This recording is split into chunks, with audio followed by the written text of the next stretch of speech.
হওক দে ল'ৰাটোৱে ইমান এটা ভাল ৰিজাল্ট কৰিছে সঁচাই বিৰাট মনটো ভাল লাগিছে তাকে বৰুৱাহঁতলৈকে ফোন এটা কৰোঁ সিহঁতেনো খবৰটো গম পালে নাই পোৱা বা পাপা পাপা অঁ তই কি কৰি আছে ইয়াত এই বৰুৱালৈকে ফোন এটা কৰিবলৈ লৈছিলোঁ বোলো তোৰ ভাগৰ খবৰটো বা বৰুৱাহঁতে পালে নাই পোৱা আপুনি এটা কাম কৰি ভালকৈ কাপোৰ চাপোৰ পিন্ধি মেলি থাকক আৰু মানে মোৰ ওচৰলৈ মানুহ ইটো সিটো আহি থাকিব পাৰে জক হয় দে কথাটো তই অৱশ্যে মিছা কোৱা নাই বাৰু তই ৰ মই এই কাপোৰকেইটাকে অলপ ভালকৈ পিন্ধি আহোঁ দাদা শুনকচোন হয় কওকচোন অঁ এইটো প্ৰণৱ দাসৰ ঘৰ হয়নে হয় এইটো প্ৰণৱৰে ঘৰ হয় মানে আপোনাৰ সাংবাদিক হয় মানে আপোনাৰ ল'ৰাজনে ইমান এটা ভাল ৰিজাল্ট কৰিছে আমি মানে ল'ৰাজনৰ ওচৰত আহিছিলোঁ এটা নিউজ কৰিবৰ কাৰণে ভিতৰলৈকে আহক ব'লক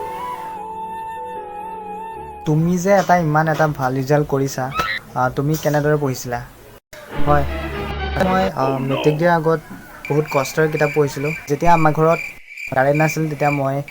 জোনাকী পৰুৱা বটলত ভৰাই পিনি পঢ়িছিলোঁ আৰু লগাই ধূপৰ পোহৰত পঢ়িছিলোঁ আৰু কিতাপ নথকাৰ বাবে মই নিজে কিতাপ লিখি নিজে পঢ়িছিলোঁ আৰু এটা কথা কওঁ যদিহে আমাৰ পৰীক্ষাটো পতাহেঁতেন ইয়াতকৈ আৰু মই বেছি ভালকৈ ৰিজাল্ট কৰিব পাৰিলোঁহেঁতেন কিহত কিমান নম্বৰ পাইছিলা 4খনত 100 পাইছোঁ